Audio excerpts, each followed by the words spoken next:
ठीक है, तो इसमें अपन शुरू करते हैं। अपना जो सबसे पहला विचारक है वो है चार्वाक।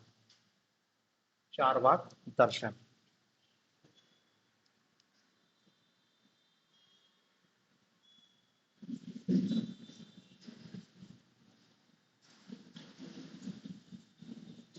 हमारा विचारक है चार्वाक। चार्वाक फिलोसफी। चार्वाक के दर्शन को समझते हैं कि चार्वाक कहना क्या चाह रहा है। देखो, एक तो एक चीज ये समझ लो कि हम जितने भी भारतीय दार्शनिक पढ़ेंगे उनमें हमको उनकी तीन विचारधारा दिखाई देती, तीन शब्द होते हैं जिनका उपयोग करते हैं। एक शब्द है उनका तत्व मीमांसा, ज्ञान मीमांसा और नीति मीमांसा।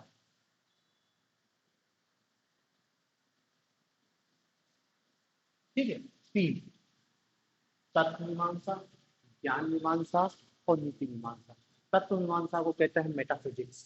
मेटाफिजिक्स का मतलब होता है कि जैसे ही आप से पूछे कि किसी दार्शनिक की तत्व मीमांसी विचारधारा को समझाइए, तो जैसे ही आपने तत्व मीमांसा शब्द सुना तो भारतीय दर्शन में आपके लिए क्या आना चाहिए। देखो, शब्द ये यूज करते हैं मेटाफिजिक्स।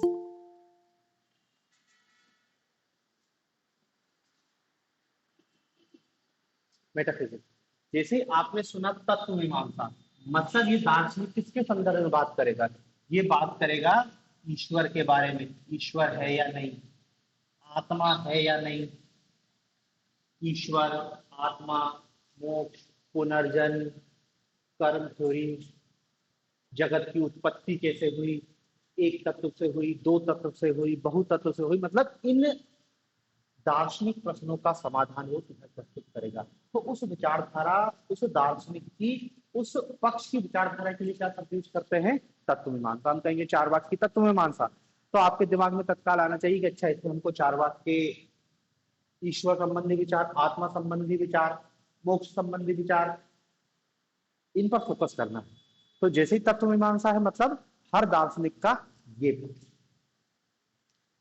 दूसरा फिर पक्ष आता है जिसको हम कहते हैं ज्ञान मीमांसा।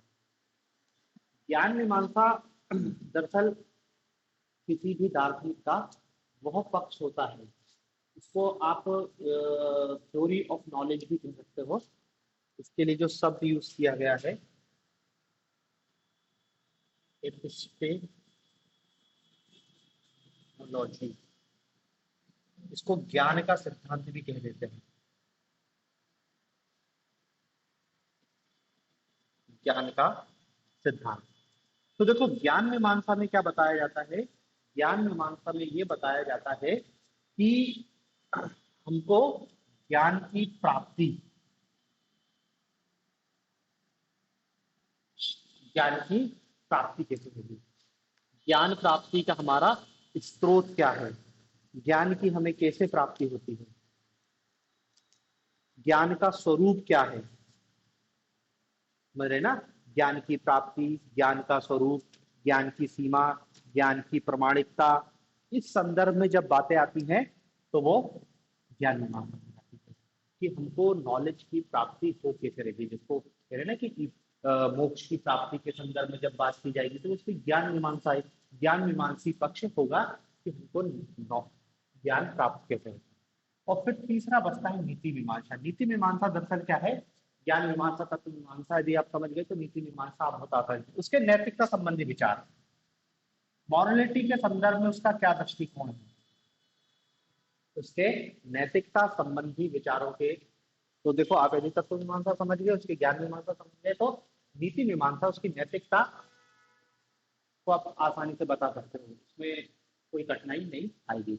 तो किसी भी दार्शनिक में हमको तीन ही पक्ष समझना है, तत्व मीमांसा, ज्ञान मीमांसा मतलब उसका ज्ञान संबंधी सिद्धांत, और नीति मीमांसा मतलब उसका नैतिकता संबंधी विचारों को जानना है। ठीक है, तो तीन शब्द होंगे, तत्व मीमांसा, ज्ञान मीमांसा, नीति मीमांसा। जिसे आए ज्ञान मीमांसा मतलब यहाँ पर आपको वो ज्ञान प्राप्ति के बारे में बताएगा कि ज्ञान कैसे प्राप्त होता है, ज्ञाता और ज्ञेय के बीच संबंध क्या होते हैं। ठीक है, तो तत्व मीमांसा, ज्ञान मीमांसा, नीति मीमांसा, हर दार्शनिक को इन्हीं तीन पक्षों पर देखना पड़ेगा। पेपर में क्वेश्चन भी सीधे सीधे आएगा कि चार वाक्य तत्व मीमांसा विचारधारा को समझाइए, ज्ञान मीमांसा, नीति मीमांसा। ठीक है, एक तो ये पक्ष हो गया। दूसरा एक और चीज जान लो कि भारतीय दर्शन में प्रमाणों की बात की गई। प्रमाण,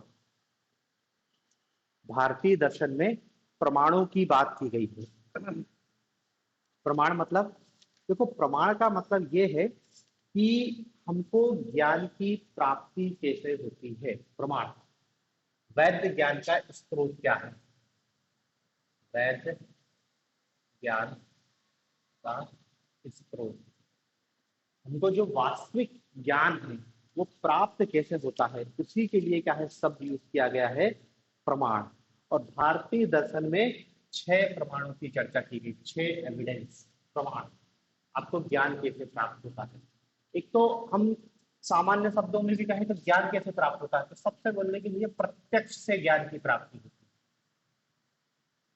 प्रत्यक्ष, प्रत्यक्ष की अंग्रेजी में सबसे परसेप्शन, कैसे ज्ञान की प्राप्ति हो रही है, परसेप्शन।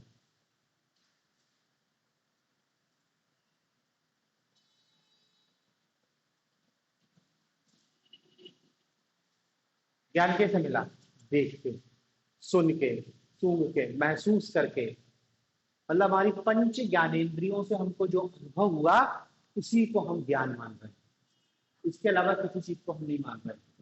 तो वो क्या हो जाएगा, प्रत्यक्ष। तो देखो कुछ दार्शनिक प्रत्यक्ष को प्रमाण के रूप में स्वीकार करते हैं कि यथार्थ ज्ञान की प्राप्ति का स्रोत क्या है, प्रत्यक्ष। दूसरा प्रमाण माना गया है अनुमान, अनुमान, इनफेरेंस।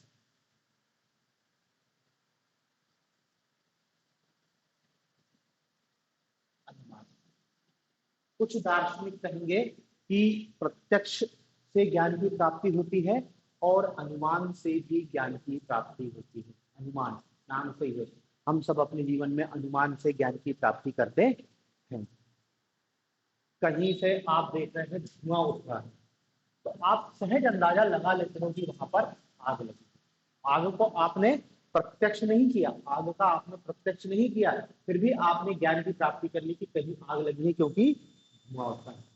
कहीं से स्मेल आई जलने की, जलने की स्मेल अलग आती ना, तो आपने भले उसका प्रत्यक्ष नहीं किया लेकिन अनुमान लगा लिया, स्मेल से एक दूसरा अनुमान लगाया कि कहीं आग लगी हुई। ठीक है ना। आप सो के सुबह उठते हैं, देखते हैं बाहर रोड पे पानी भरा, पूरा गीला है, आपने अनुमान लगा लिया कि रात को बारिश हुई थी, देखा नहीं है, प्रत्यक्ष नहीं किया है आपने, फिर भी आपको ज्ञान की प्राप्ति मिलेगी। तो कुछ दार्शनिक क्या कहेंगे कि हमको जो ज्ञान की प्राप्ति होती है वो अनुमान से भी होती है। देखो यही है, ये अभी दार्शनिक पढ़ने से पहले ही इतना समझ जाना चाहिए, ये दिक्कत है। तो देखो एक तो क्या है प्रत्यक्ष, मतलब प्रत्यक्ष को देख, प्रत्यक्ष के माध्यम से ज्ञान की प्राप्ति करते हैं, अनुमान के माध्यम से भी ज्ञान की प्राप्ति भी करते हैं। ठीक है, अब इसी में लड़ाई होगी कि कोई कहेगा प्रत्यक्ष प्रमाण है, कोई कहेगा अनुमान प्रमाण है। तीसरा प्रमाण है शब्द,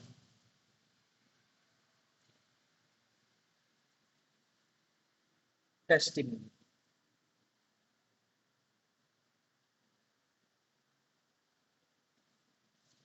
शब्द, शब्द को भी प्रमाण माना गया है। मतलब हम, कोई व्यक्ति यदि हमको, जैसे आप अभी क्लास अटेंड कर रहे हो, मैं आपसे कुछ बोल रहा हूँ तो ये शब्द है ना, आप इन शब्दों को सुन रहे हो, तो मैं जो बोल रहा हूँ आप उसको सही मान रहे हो। अभी तो क्लास में तो हो सकता है क्रॉस चेक कर लो, गूगल कर लो, लेकिन वहां पे भी कुछ नहीं समझ आएगा, अंततः मेरे शब्दों को ही तुमको मानना पड़ेगा। तो जब हम किसी के शब्दों को ज्ञान प्राप्ति का साधन मान लेते हैं तो कहते हैं शब्द प्रमाण। जैसे आप डॉक्टर के पास गए, डॉक्टर ने आपको, आपका चेक किया और बीमारी बताई, दवाई लिख के दे दी। अब वो दवाइयों को तो घर आके गूगल कर रहे हो कि क्या दिया है मेरे को, क्या बीमारी है, कुछ समझ नहीं आ पाएगा, थोड़ा बहुत आ सकता है लेकिन मोर कंफ्यूजन होगी। तो आप अंततः डॉक्टर की बात को मानने के लिए केवल, तो वही होते हैं शब्द प्रमाण की, जब हम किसी व्यक्ति की बातों को सही ज्ञान मान लेते हैं। हो सकता है व्यक्ति की बात हो सकती है या किसी पुस्तक की बुक की बात हो सकती है, आप कॉन्स्टिट्यूशन पढ़ना चाहते हैं, आपने लक्ष्मीकांत की बुक ले आई, अब उसमें जो लिखा आप उसको सही मान के पढ़ रहे, एक एक भाई कुछ क्रॉस चेक कर सकते, एक एक शब्द को चेक नहीं कर सकते ना, तो हम कहेंगे कि उसमें जो शब्द लिखे हैं उनको हम वास्तविक मानते हैं, वो हमारी ज्ञान प्राप्ति का साधन है। तो कुछ दार्शनिक क्या बोलते हैं कि शब्द को भी प्रमाण के रूप में स्वीकार किया जाए, शब्द को भी प्रमाण के रूप में स्वीकार किया जाए।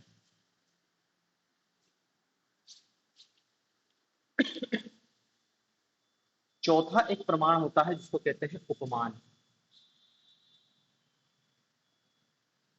उपमान, उपमान के लिए शब्द है कंपैरिजन।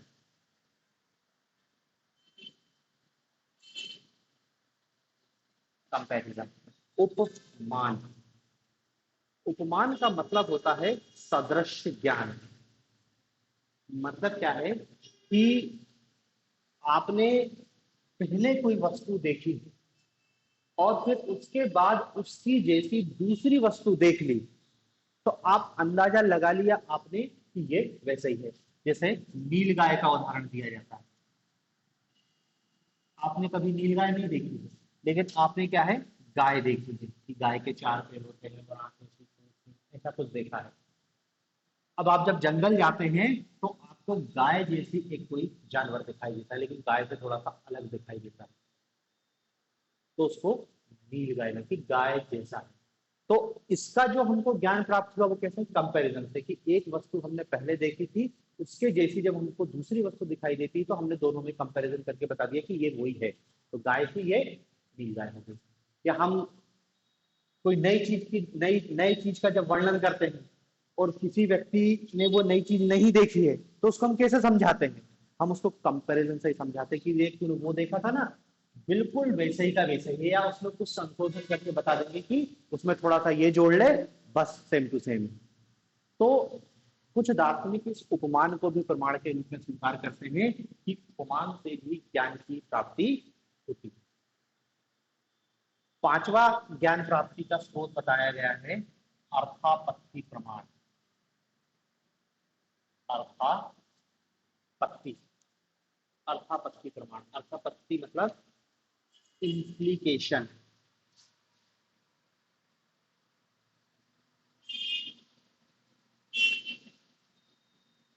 इंप्लीकेशन, अर्थापत्ति, इंप्लीकेशन, अर्थापत्ति। अर्थापत्ति प्रमाण इसको इस रूप में समझो कि जब आपको दो तथ्यों में विरोधाभास दिखाई देता है, दो तथ्यों में विरोधाभास दिखाई देता है, जब आपको दो तथ्यों में विरोधाभास दिखाई देता है और उस विरोधाभास के आधार पर आप कंक्लूजन ड्रा करते हैं, आपको ज्ञान की प्राप्ति होती है, तो कहते हैं अर्थापत्ति प्रमाण है। अब दो तथ्यों में विरोधाभास कैसे, जैसे एक व्यक्ति है वो बिल्कुल नहीं पढ़ता,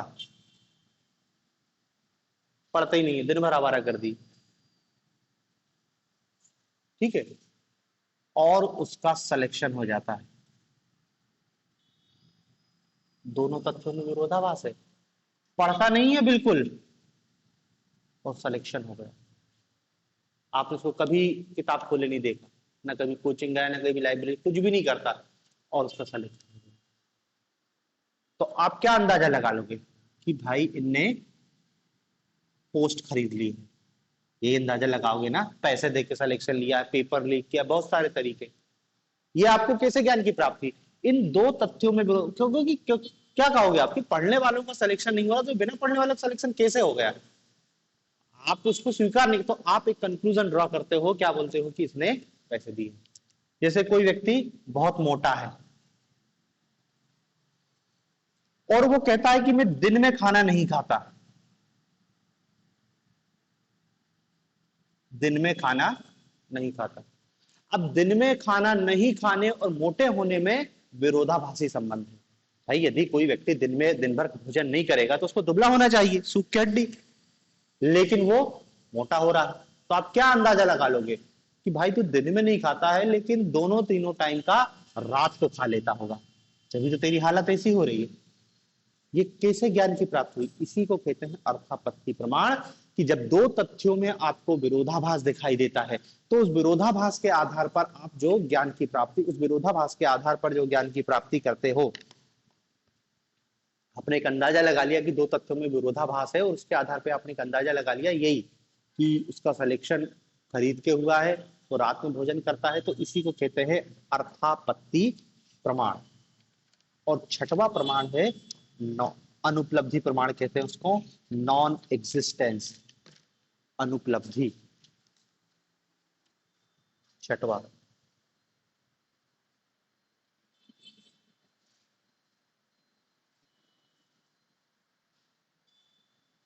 अनुपलब्धि, नॉन एग्जिस्टेंस,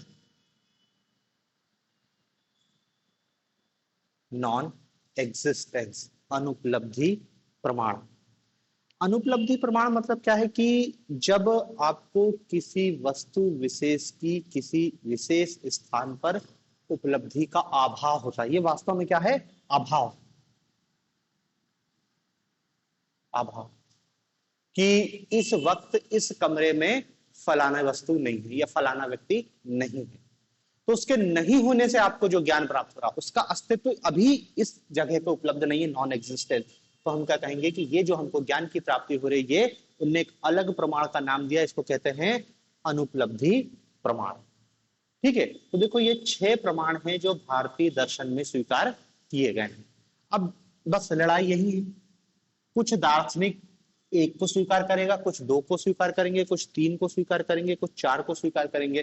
जैसे प्रत्यक्ष की बात करें तो प्रत्यक्ष को चार्वाक दर्शन केवल और केवल प्रत्यक्ष को स्वीकार करता है और 5 का खंडन करता है। चार्वाक का कहता है कि ज्ञान प्राप्ति का साधन केवल प्रत्यक्ष है। अब वो प्रत्यक्ष को परिभाषित करेगा और फिर क्या करेगा, वो कहेगा इससे भी ज्ञान की प्राप्ति नहीं होती, इससे भी नहीं, इससे भी नहीं, इससे भी नहीं, इससे भी, सबका खंडन कर देगा। फिर कुछ दार्शनिक जैसे बौद्ध और वैशेषिक, ये दोनों को स्वीकार करते हैं। बौद्ध और वैशेषिक दर्शन अनुमान को भी प्रमाण के रूप में स्वीकार करते हैं और प्रत्यक्ष को भी प्रमाण के रूप में स्वीकार करते हैं।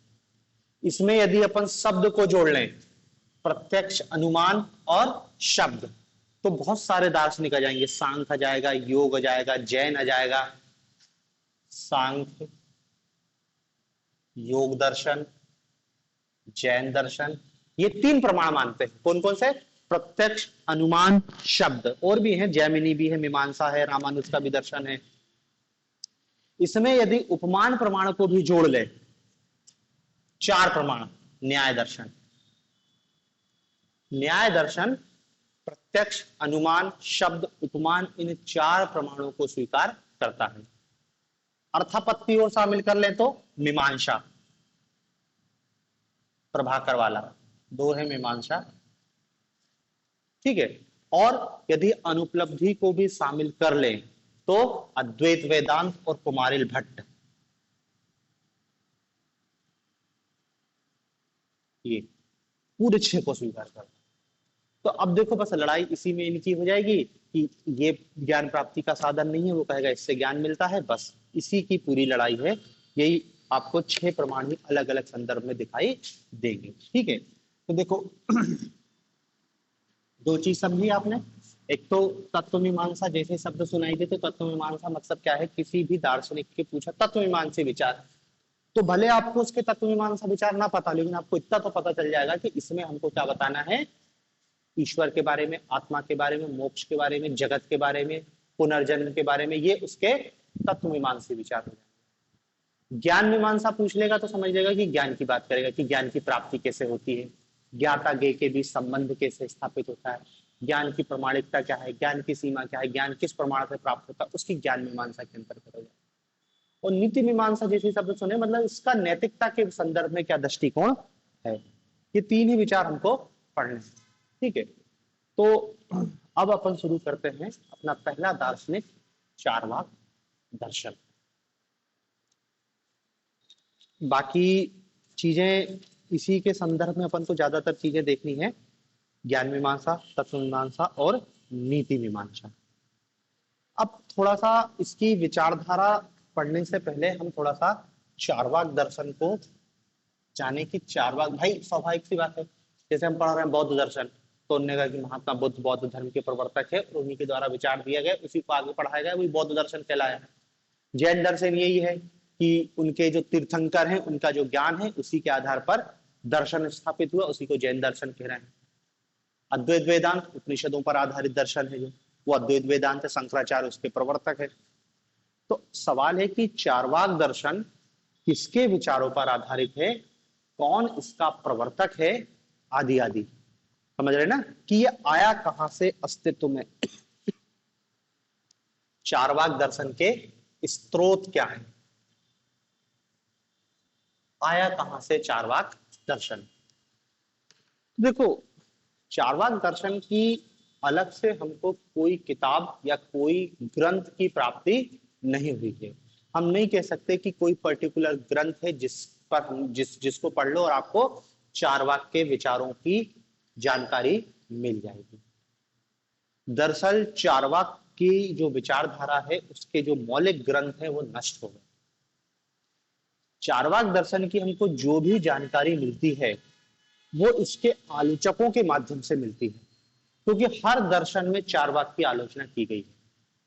अद्वैत वेदांत चार्वाक की करेंगे, बौद्ध करेंगे, जैन करेंगे, अजीवक करेंगे, बहुत सारे ग्रंथों में हमको मतलब बुराई बुराई दिखाई देगी। मतलब ये जो चार्वाक दर्शन हम पढ़ रहे हैं दार्शनिक दृष्टि से सबसे ये निम्न कोटि के विचार है। और जब इतने निम्न कोटि के तो हमको पढ़ा क्यों रहे हैं, कहीं ना कहीं नीति मीमांसा में उसका हमको उपयोग दिखाई देगा। तो जितनी भी हमको ये जानकारी मिल रही है सब अलग अलग आलोचकों के माध्यम से मिल रही है कि उन दर्शन में उनने ऐसा लिखा कि चार्वाक ऐसा कहते हैं जो कि गलत है। समझ रहे ना कि बौद्ध कह रहे हैं कि चार्वाक अनुमान को प्रमाण के रूप में स्वीकार नहीं कर रहे हैं, तब हमको पता चला कि अच्छा ये अनुमान को प्रमाण नहीं मान रहे। तो विभिन्न दर्शनों में हमको इसकी जानकारी मिलती है। अब देखो, इसमें आप कोई कोई ऐसा ग्रंथ तो है नहीं जिसमें हम बोल दें कि इस एक ग्रंथ से इसकी जानकारी मिलती है, लेकिन बाद में क्या है, बहुत बाद में देखो ये चार्वाक दर्शन तो हमको वैदिक जो उपनिषद वेद हैं तब का दर्शन दिखाई देता है। फिर भी हम इसको मान सकते हैं कि भारत में जब 6वीं शताब्दी ईसा पूर्व 6वीं शताब्दी ईसा पूर्व जब भारत में 62-63 संप्रदायों का एक साथ उदय हुआ तो उसी समय चार्वाक विचारधारा, हालांकि चार्वाक उससे पुरानी है क्योंकि वैदिक जो लिटरेचर है उसमें चार्वाक दर्शन का उल्लेख हमको दिखाई देता है, तो है तो बहुत पुराना। लेकिन इसकी जो जानकारी है हमको वो बहुत बाद में एक जय राशि भट्ट ये व्यक्ति है, जय राशि भट्ट, इसने एक ग्रंथ लिखा था तत्वोपलव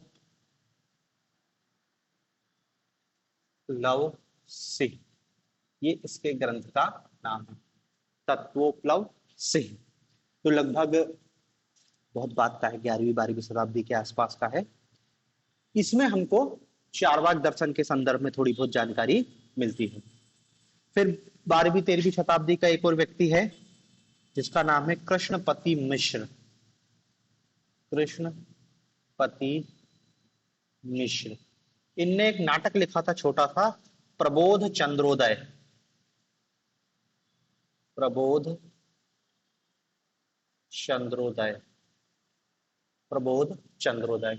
इस नाटक में थोड़ी सी जानकारी मिलती है चार्वाक के आइडियोलॉजी की। और फिर तीसरा एक ग्रंथ है जिसका नाम है सर्व दर्शन संग्रह। सर्व दर्शन संग्रह, ये ग्रंथ है माधवाचार्य विद्यारण्य, माधवाचार्य विद्यारण्य। इनने ग्रंथ लिखा था सर्व दर्शन संग्रह। इस सर्व दर्शन संग्रह ग्रंथ में चार्वाक संबंधी विचार दिखाई देते। तो देखो यही है स्रोत। विभिन्न अन्य दर्शनों ने जो चार्वाक की आलोचना की है उस आलोचना, और ये बाद के, ये बहुत बाद के ग्रंथ है, जैसे सर्व दर्शन संग्रह तो 13वीं 14वीं, ये अपने इतिहास में पढ़ते हैं ना, मोहम्मद बिन तुगलक हरिहर गुप्ता का जो गुरु था विद्यारण्य, उसका ग्रंथ है सर्वदर्शन संग्रह, मतलब बहुत बाद का ग्रंथ है, लेकिन और कोई स्रोत नहीं है। तो ये आप चारवाक दर्शन का स्रोत बताओगे, ठीक है, कि कहां से आया चारवाक दर्शन। एक और कहानी है कि कुछ लोग कहते हैं कि इस चारवाक दर्शन का जो जन्मदाता है वो देवताओं के गुरु बृहस्पति हैं। पता है ना, दानवों के गुरु शुक्राचार्य, देवताओं के गुरु बृहस्पति। तो देवताओं के गुरु बृहस्पति, इन्होंने चारवाक दर्शन की रचना करी। अब लेकिन सवाल यह है कि चारवाक दर्शन तो निम्न कोटि के विचार है, तो देवताओं के गुरु ये सब क्यों दर्शन रचेंगे। तो कहानी यह है कि बृहस्पति ने असुरों के पतन के लिए चारवाक ग्रंथ की रचना करी, कि असुरों ने इसको अपना ग्रंथ स्वीकार कर लिया और ताकि उनका पतन हो जाए, ठीक है ना, मतलब दूसरों के लिए, देवताओं के पढ़ने के लिए नहीं, असुरों के पढ़ने के लिए चारवाक, असुरों की बर्बादी के लिए चारवाक ग्रंथ की रचना करी, ठीक है ना। तो एक तो ये हो गया कि बृहस्पति चारवाक दर्शन के प्रणेता है, लेकिन ये भी कहानी ही है। एक कहानी ये है कि चारवाक ऋषि ने ही इस ग्रंथ की रचना की, चारवाक ऋषि ने ही चारवाक दर्शन की रचना की। मतलब देखो, जैसे देवता के गुरु बृहस्पति, बृहस्पति कोई एक व्यक्ति का नाम नहीं है, एक पोस्ट समझ सकते हो कि बहुत सारे बृहस्पति हुए हैं भारतीय इतिहास में, मतलब माइथोलॉजी में। तो उसी टाइप से उन्होंने कहा कि एक परंपरा है चारवाक की, और उसके जो ऋषि थे वो चारवाक ऋषि कहलाए हैं। तो इन्हीं लोगों ने इसका प्रतिपादन किया है, इसलिए ये चारवाक दर्शन कहलाया, ठीक है। तो एक तो बृहस्पति वाला कहानी हो गई, ये प्रमाण किसी का नहीं, क्योंकि जब दर्शन ही, उनके ग्रंथ ही नहीं मिले तो हम कैसे साबित करेंगे कि किसने इसकी रचना की। एक और हुदा है कि ये चारवाक शब्द से इसका अर्थ निकालता है। जो चारवाक शब्द है ये चर्व धातु से बना है। चारवाक शब्द किससे बना है? चर्व धातु से, चर्व धातु से बना है, जिसका अर्थ होता है चबाना, जिसका अर्थ होता है चबाना। क्या चबा गया? जो नैतिक मूल्यों को चबा जाए, ईश्वर, आत्मा, कर्म, पुनर्जन्म, मोक्ष, सबको चबा गया, सबको खा गया, ऐसे दर्शन को बोल दिया चारवाक। सब कुछ खा गया, नैतिकता ही को चबा गया, नैतिकता ही नहीं बची, तो उनने बोल दिया, इसलिए इसका नाम चारवाक दर्शन रखा गया। एक और बोला गया है कि जो चारवाक शब्द है ये दो शब्दों से मिलकर बना है, चारु, चारु प्लस वाक। चारु मतलब मीठा और वाक मतलब वचन।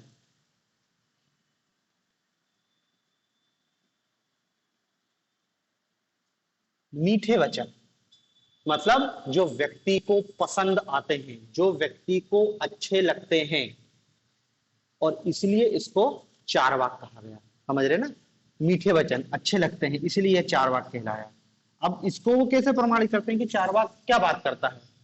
मतलब जो भी तुमको अच्छा लगेगी, जैसे हर व्यक्ति कहता है कि सुबह जल्दी उठना चाहिए, कोई व्यक्ति का कोई जल्दी उठने की जरूरत नहीं, मस्त सो, जब तक तुम्हारी नींद नहीं हो तब तक सो, कोई जरूरत नहीं है सुबह जल्दी उठने की, तो तुमको स्वाभाविक सी बात है वो वचन अच्छा लगेगा। तो लोगों ने कहा कि इन्हीं बात, ऐसी ही बातें जो लोगों को अच्छी लगती हैं उनको इकट्ठा किया गया है, इसलिए वो क्या कहलाया है? चारवाक। और इसी के आधार पर इसको एक नाम दिया गया है लोकायत दर्शन। लोकायत दर्शन, लोकायत दर्शन मतलब जो जन साधारण में प्रचलित होता है या जो जन साधारण में अत्यधिक लोकप्रिय होता है उसको लोकायत, इस लोक का दर्शन। लोकायत से शब्द निकला है इहलोक, ये एकमात्र दर्शन है जो इहलोक की बात करता है। बाकी जितने भी दर्शन है भारत के सब परलोक की बात करेंगे, इस संसार से ज्यादा कोई मतलब नहीं रखेंगे, सब किसकी बात करेंगे? परलोक की।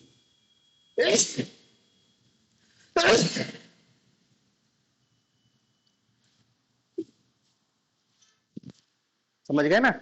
इसलिए इसको लोकायत दर्शन भी कहा गया है, क्योंकि ये इस लोक की बात करता है, इस लोक की बात करता है, और जो बात करता है वो आम आदमी में लोकप्रिय भी है, इसलिए इसको लोकायत दर्शन भी कहते हैं। फिर एक और इसके लिए नाम दिया गया है नास्तिक शिरोमणि। नास्तिक शिरोमणि, चार्वाक दर्शन को नास्तिक शिरोमणि भी कहते हैं। नास्तिक शिरोमणि। अब देखो, हम नास्तिक का सामान्य सा अर्थ क्या समझते हैं कि जो ईश्वर की सत्ता को ना माने वो नास्तिक, और जो ईश्वर की सत्ता को माने वो आस्तिक। लेकिन यहाँ पर दर्शन में आस्तिक और नास्तिक दूसरे संदर्भ में प्रयोग किया जाता है। नास्तिक उसको कहते हैं जो वेदों की सत्ता को नहीं मानता, वेदों को नहीं मानता, ईश्वर से कोई मतलब नहीं है। जो वेद को मानेगा वो आस्तिक है, और जो वेद को नहीं मानेगा वो नास्तिक है। ईश्वर के संदर्भ में अलग व्याख्या है, ईश्वर और अनिश्वरवादी, ये आस्तिक और नास्तिक की बात कर रहे हैं। ऑर्थोडॉक्स और हेटेरोडॉक्स वेदों की प्रमाणता को स्वीकार नहीं करते। अब देखो, भारतीय संदर्भ में केवल चारवाक नहीं, चारवाक तो वेदों को नहीं मानता है, बौद्ध भी नहीं मानते हैं, जैन भी नहीं मानते हैं, ये सब नास्तिक दर्शन है। लेकिन हम चारवाक को क्या कह रहे हैं? नास्तिक शिरोमणि। क्यों ऐसा कह रहे हैं? क्योंकि चारवाक वेद को नहीं मानता, ठीक है, ईश्वर को भी नहीं मानता, आत्मा को भी नहीं मानता, मोक्ष को भी नहीं मानता, किसी चीज को नहीं मानता, इसलिए इसको क्या नाम दिया गया है? नास्तिक शिरोमणि दर्शन कहा गया। मतलब नास्तिकों में भी सबसे ज्यादा नास्तिक। भाई बौद्ध और जैन तो भले वो वेदों को नहीं मान रहे हैं, लेकिन उन्होंने कहा कि मोक्ष को तो हर दर्शन मान रहा है ना, जीवन का चरम लक्ष्य मोक्ष है, ये सभी दर्शन स्वीकार कर रहे हैं, केवल चारवाक के अलावा। चारवाक ही है जो मोक्ष को भी स्वीकार नहीं करेगा, आत्मा को भी स्वीकार नहीं, किसी चीज को नहीं मान रहा, तो इसलिए उसको क्या बोलते रहे हैं? नास्तिक शिरोमणि। और भी इसके लिए शब्द यूज किया जाता है, इसको जड़वादी दर्शन कहते हैं, जड़वाद, भौतिकतावादी दर्शन भी कहते हैं। जड़वाद इसलिए क्योंकि ये जड़ तत्वों की ही व्याख्या करेगा, चेतना की कभी बात नहीं करेगा, जड़ से ही चेतना की उत्पत्ति कर देता है, इसलिए जड़वाद। और भौतिकतावाद इसलिए भी कह रहे क्योंकि केवल जड़ चीजों पर जोर दे रहा है, मटेरियलिस्टिक चीजों पर जोर दे रहा है, चेतना इसकी कोई, इसको स्वीकार, उसकी वो बात ही नहीं करेगा कि जड़ से ही चेतना उत्पन्न हो जाती है, इसलिए इसको जड़वाद भी कहते हैं। एक और शब्द यूज किया जाता है चारवाक दर्शन के संदर्भ में, ये स्वभाववाद। स्वभाववाद को स्वीकार करता है, आकस्मिकतावाद को स्वीकार करता है। स्वभाववाद और आकस्मिकतावाद, तो इसको स्वभाववादी दर्शन, आकस्मिकतावादी दर्शन। एक और शब्द यूज होता है देहात्मवाद। अब ये तीन चीज अभी जब इसका दर्शन पढ़ेंगे तो समझ आ जाएगा कि क्यों इसको स्वभाववाद है या क्यों इसको स्वभाववादी दर्शन कह रहे हैं। ठीक है, तो ये देखो इतनी बात चारवाक के अर्थ के संदर्भ में। अभी हमने चारवाक दर्शन पढ़ा नहीं है, अभी तो बस ये समझा है कि चारवाक शब्द का अर्थ क्या है और थोड़ा सा दार्शनिक पक्ष समझा है इसका। अब देखते हैं इसकी विचारधारा, कहना क्या चाहता है चारवाक।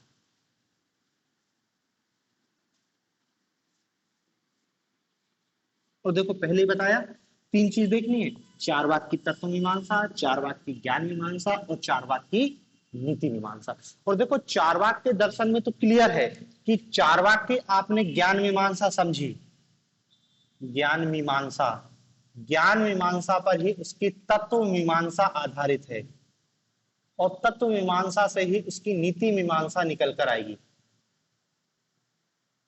एकदम स्पष्ट। ज्ञान मीमांसा, चारवाक की ज्ञान मीमांसा प्राइमरी है, चारवाक सबसे पहले अपनी ज्ञान मीमांसा का ही प्रतिपादन करते हैं, तत्पश्चात ज्ञान मीमांसी मान्यताओं पर ही तत्व मीमांसा, और फिर तत्व मीमांसा, और फिर आगे नीति मीमांसा आती है। मतलब ये दोनों ही ज्ञान मीमांसा पर आधारित है, तो आप उसकी ज्ञान मीमांसा को समझ लोगे तो तत्व और नीति मीमांसा बहुत आसानी से समझ सकते हैं। ठीक है, तो अपन सबसे पहले देखते हैं चारवाक की ज्ञान मीमांसा। चारवाक की ज्ञान मीमांसा। और ज्ञान मीमांसा मतलब पहले ही बता चुके हैं कि ज्ञान क्या है, ज्ञान प्राप्ति का स्रोत क्या है, ज्ञान कैसे प्राप्त होगा, ज्ञाता और ज्ञेय के बीच संबंध कैसे स्थापित होते हैं। इन सब दार्शनिक प्रश्नों का उत्तर जिस जहां हमको मिले वहीं बोल देते हैं कि ये क्या है, ज्ञान मीमांसा संबंधी बातें की जा रही है। ठीक है, तो हम क्या बताएंगे कि चारवाक दर्शन का प्रारंभ कहां से हो रहा है, उसकी ज्ञान मीमांसा से हो रहा है। चारवाक दर्शन का प्रारंभ उसकी ज्ञान मीमांसा से हो रहा है। अब देखो अपनी ज्ञान मीमांसा में सबसे पहले वो कहता क्या है, चारवाक ये कहते हैं कि अपनी ज्ञान मीमांसा में क्या बोलते हैं कि प्रत्यक्ष एकमात्र प्रमाण है। क्या बोल रहे हैं, प्रत्यक्ष एक मात्र प्रमाण है। अपनी ज्ञान मीमांसी विचारधाराओं में चारवाक ने सबसे क्या पहले बोला कि प्रत्यक्ष ही एकमात्र प्रमाण है, और प्रत्यक्ष एकमात्र प्रमाण है, और अनुमान, शब्द, उपमान, अर्थापत्ति, अनुपलब्धि ये कोई प्रमाण नहीं है। वही देखो ज्ञान मीमांसा, ज्ञान मीमांसा में ज्ञान की बात करेंगे और सबसे पहले यही बताता है कि हमको ज्ञान की प्राप्ति होती कैसे है। तो ज्ञान की प्राप्ति प्रमाणों के माध्यम से होती है, और प्रमाण 6 बताए गए हैं। तो क्या बोल देता है पहले कि भैया प्रत्यक्ष एकमेव प्रमाण, प्रत्यक्ष ही एकमात्र प्रमाण है, और अनुमान आदि प्रमाणों का खंडन करता है। सबसे बड़ा खंडन अनुमान का करता है, अनुमान आदि प्रमाणों का खंडन। ठीक है, तो मतलब देखो अपन जैसे ज्ञान मीमांसा पूछी, तो ज्ञान मीमांसा में सर की भारतीय दार्शनिक परंपरा में चारवाक एकमात्र दर्शन है जो केवल प्रत्यक्ष को ही प्रमाण के रूप में स्वीकार करता है, प्रत्यक्ष को एकमात्र प्रमाण स्वीकार करता है, और अनुमान अन्य आदि प्रमाणों का खंडन करते हैं। तो ये आपका समझ लो इंट्रोडक्शन, बहुत ज्यादा लिखने की जरूरत नहीं है, चाहो तो और भी लिख सकते हो कि चारवाक एकमात्र भौतिकतावादी दर्शन, नास्तिक शिरोमणि भी कहा गया है, और ये अपनी ज्ञान मीमांसा में केवल प्रत्यक्ष को ही एकमात्र प्रमाण के रूप में स्वीकार करते हैं और अन्य प्रमाणों का खंडन करते हैं। अब आपको दो पक्ष दिखाई देंगे इसके ज्ञान मीमांसा में। एक में तो क्या दिखाई देगा, प्रत्यक्ष को समझाएगा, और दूसरे में क्या है, खंडन। ये मंडन पक्ष हो जाएगा, ये खंडन पक्ष हो जाएगा। मतलब मंडन मतलब क्या है, अपनी व्याख्या करना, मतलब बताएगा कि मैं प्रत्यक्ष को ही एकमात्र प्रमाण क्यों मान रहा हूं और तुम भी क्यों मानो, उसका आधार देना पड़ेगा ना। और एक पक्ष तो ये हो जाएगा मंडन की, जिसमें वो बताएगा प्रत्यक्ष को प्रमाण क्यों मानना है। दूसरा पक्ष हो जाएगा खंडन, कि इनको प्रमाण क्यों नहीं मानना है। तर्क देना पड़ेगा, बिना तर्क के थोड़ी कोई दर्शन स्थापित हो जाएगा। तो देखो सबसे पहले ये क्या है, प्रत्यक्ष का अर्थ बताते हैं। प्रत्यक्ष का अर्थ चारवाक क्या कहते हैं कि देखो प्रत्यक्ष के दो अर्थ होते हैं। एक को वो कहते हैं कि एक तो संकीर्ण अर्थ होता है, संकीर्ण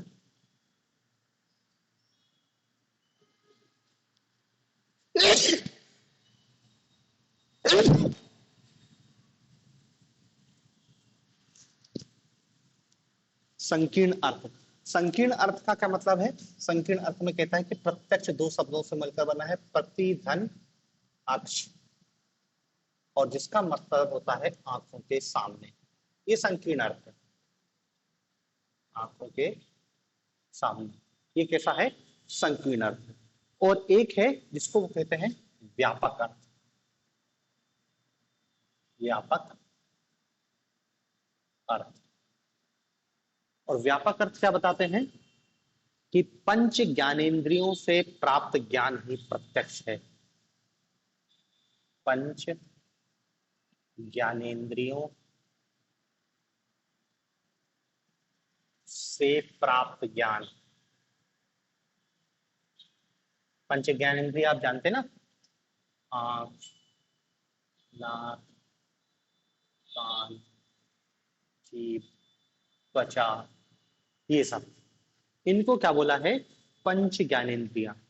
तो देखो चारवाक क्या कहते हैं कि हमने जो अपने दर्शन में प्रत्यक्ष का अर्थ स्वीकार किया है वो क्या है, उसके वृहद अर्थ में स्वीकार किया है। मतलब पंच ज्ञानेंद्रियों से प्राप्त होने वाले ज्ञान को चार्वाक कहते हैं प्रत्यक्ष। तो वो तो अपना मंडन कर रहे हैं अपनी विचारधारा का। तो सबसे पहले प्रत्यक्ष की व्याख्या कर रहे हैं, और व्याख्या में क्या बोलते हैं कि पंच ज्ञानेंद्रियों का वस्तु के साथ जब संपर्क होता है उसे ही हम प्रत्यक्ष कहते हैं।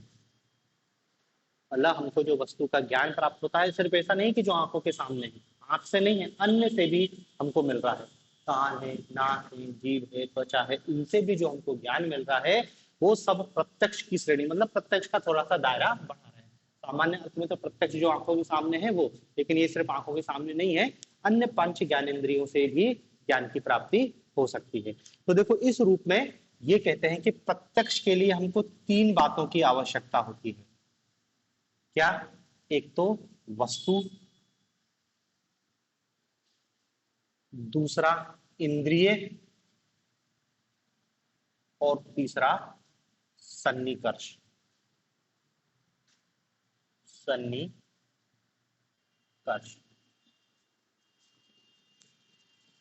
इंद्रिय, पदार्थ या वस्तु, ऑब्जेक्ट, और सन्निकर्ष। सन्निकर्ष मतलब होता है कांटेक्ट। मतलब कहना क्या चाह रहे हैं कि जब इंद्रियों का वस्तु के साथ कांटेक्ट होता है तब हमको ज्ञान की प्राप्ति होती है। इंद्रियार्थ सन्निकर्ष जन्य ज्ञानम प्रत्यक्षम। मतलब जब इंद्रियों का वस्तु के साथ कांटेक्ट होता है तब हमको प्रत्यक्ष ज्ञान की प्राप्ति होती है। तो यही चार्वाक अपने प्रत्यक्ष में बता रहे हैं। क्या बता रहे हैं कि जब इंद्रियों का वस्तु के साथ संपर्क होता है तो हमको प्रत्यक्ष ज्ञान की प्राप्ति होती है। ठीक है, तो देखो ये इन्हें प्रत्यक्ष का अर्थ बताया। अब फिर बोलते हैं कि प्रत्यक्ष को ही एकमात्र प्रमाण क्यों माने। प्रमाण क्यों माने, प्रत्यक्ष को ही एकमात्र प्रमाण के रूप में क्यों स्वीकार करें। तो देखो क्या कहते हैं कि प्रत्यक्ष से हमको जो ज्ञान मिल रहा है उसमें विश्वसनीयता है। विश्वसनीयता है। प्रत्यक्ष से जो हमको ज्ञान मिल रहा है वो उसमें अभ्रांतता है। अभ्रांतता। और प्रत्यक्ष से जो हमको ज्ञान मिल रहा है उसमें क्या है, प्रमाणिकता। प्रत्यक्ष से जो हमको ज्ञान की प्राप्ति हो रही है उसमें क्या है, प्रमाणिकता है। समझ रहे हैं वो कहना क्या चाह रहे हैं कि भैया प्रत्यक्ष ही हमको विश्वसनीय, अभ्रांत एवं प्रमाणिक ज्ञान प्रदान कर सकता है, और अन्य प्रमाणों में ऐसी विश्वसनीयता, अभ्रांतता और प्रमाणिकता दिखाई नहीं देती है, इसलिए हम किसी चीज को प्रमाण के रूप में स्वीकार नहीं करेंगे। ठीक है ना, मतलब ये बता दिया कि प्रत्यक्ष प्रमाण क्यों स्वीकार कर रहे हैं, विश्वसनीयता। समझ रहे ना, विश्वसनीय, अभ्रांतता है, क्या उसको भ्रांतता नहीं मिलेगी, और प्रमाणिकता है, सटीकता है, उसमें फर्जीपन नहीं है। तो ये है चारवा प्रत्यक्ष में, इसलिए हम इसको प्रत्यक्ष को प्रमाण स्वीकार कर रहे हैं। अन्य प्रमाणों में ना तो विश्वसनीयता है, ना अभ्रांतता है, और ना ही प्रमाणिकता। समझ गए। तो वो ये कह रहे हैं अपना, देखो ये उनका एक पक्ष हो गया है, उनका मंडनात्मक पक्ष है। अपने दर्शन की व्याख्या में क्या बोलते हैं, प्रत्यक्ष को ही प्रमाण स्वीकार कर रहे हैं। प्रत्यक्ष को क्यों प्रमाण स्वीकार कर रहे हैं, पहले तो प्रत्यक्ष का अर्थ बता रहे हैं कि सीमित और विस्तृत अर्थ होता है, लेकिन हम विस्तृत अर्थ स्वीकार कर रहे हैं। मतलब कि पंच ज्ञानेंद्रियों से प्राप्त, पंच ज्ञानेंद्रियों का जब वस्तु के साथ संपर्क होता है, कांटेक्ट होता है, उसके लिए वो सन्निकर्ष शब्द यूज कर रहे हैं, तब हमें प्रत्यक्ष ज्ञान की प्राप्ति होती है। और फिर कहते हैं कि प्रत्यक्ष में हमको विश्वसनीयता, अभ्रांतता, प्रमाणिकता होती है, इसलिए प्रत्यक्ष ही है। अन्य प्रमाणों में ऐसी विश्वसनीयता, अभ्रांतता और प्रमाणिकता नहीं है, इसलिए अन्य प्रमाणों को हमको प्रमाण के रूप में स्वीकार नहीं करना चाहिए। तो ये चारवाक के दर्शन का मंडनात्मक पक्ष है। अब देखो अपनी बात चारवाक ने रख दी कि भैया मैं प्रत्यक्ष को एकमात्र प्रमाण क्यों स्वीकार कर रहा हूं, ये बात हो गई। अब वो करेंगे अन्य प्रमाणों की बुराई। वो कहेंगे कि क्यों हम अनुमान को प्रमाण के रूप में स्वीकार नहीं, क्या समस्या है अनुमान में, क्या शब्द में, क्या उपमान में, क्या अर्थापत्ति में, क्या उपक्रम में। सबको तो नहीं, ये विशेष है इनका अनुमान। अलग से क्वेश्चन आएगा कि चार्वाक दर्शन या चार्वाक के अनुमान प्रमाण के खंडन को समझाइए। ठीक है, तो ये अब देखना है कि ये एक पक्ष हो गया, अभी अपना उसकी ज्ञान मीमांसा कंप्लीट नहीं हुई। ये ज्ञान मीमांसा आदि है, उसका मंडनात्मक पक्ष। अब उसका खंडनात्मक पक्ष चालू होगा, जिसमें वो अनुमान, शब्द, उपमान, इन सब प्रमाणों का खंडन करेंगे। तो अब वो सबसे पहले क्या करते हैं, अब देखो उनने क्या बोल दिया कि प्रत्यक्ष जो ज्ञान होता है उसमें विश्वसनीयता, अभ्रांतता और प्रमाणिकता होती है। अन्य प्रमाणों में ना तो विश्वसनीयता है, अभ्रांतता है और ना ही प्रमाणिकता है, इसलिए अन्य प्रमाणों को हमको प्रमाण के रूप में स्वीकार नहीं करना चाहिए। और इसी क्रम में सबसे पहले वो क्या करते हैं, अनुमान प्रमाण का खंडन करते हैं। अनुमान प्रमाण का खंडन, सबसे पहले क्या कर रहे हैं वो, अनुमान प्रमाण का खंडन या अनुमान की प्रमाणिकता का खंडन। वो क्या कह रहे हैं कि अनुमान कोई प्रमाण नहीं है और इसको हमको स्वीकार करने की भी कोई जरूरत नहीं है। तो यही है, अब इसका दूसरा पक्ष चालू हो रहा है आंसर का, जिसमें वो क्या है, अनुमान प्रमाण का खंडन करते हैं। अब देखो, जैसे उनने प्रत्यक्ष को समझाया है वैसे ही वो अनुमान को समझाएंगे। क्या बोलेंगे कि सबसे पहले तो हम अनुमान का शाब्दिक अर्थ देखें। शाब्दिक अर्थ, अनुमान दो शब्दों से मिलकर बना है, अनु प्लस मान। अनु प्लस मान, अनु का मतलब होता है पश्चात और मान का मतलब होता है ज्ञान। तो अनुमान का जो शाब्दिक अर्थ हो रहा है वो क्या है, पश्चात ज्ञान, या इसको कह सकते हैं कि पूर्व ज्ञान के पश्चात और उसी पर आधारित ज्ञान। पूर्व ज्ञान के पश्चात और उसी पर आधारित ज्ञान। पूर्व ज्ञान के पश्चात और उसी पर आधारित ज्ञान ही अनुमान है। पूर्व ज्ञान के पश्चात और उसी पर आधारित ज्ञान, समझ रहे, पूर्व ज्ञान। पूर्व ज्ञान मतलब वही कि हमने धुआं देखा, ये पूर्व ज्ञान हो गया। उसके पश्चात हमको क्या है, अग्नि का ज्ञान हुआ। तो अग्नि का ज्ञान हम कैसे कहते हैं कि अग्नि का ज्ञान हमको क्या है, अनुमान प्रमाण से हुआ।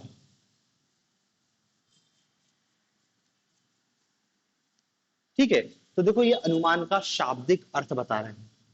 फिर वो कहते हैं कि ये जो अनुमान है, पूर्व ज्ञान के पश्चात और उसी पर आधारित होने वाला ज्ञान ही अनुमान है।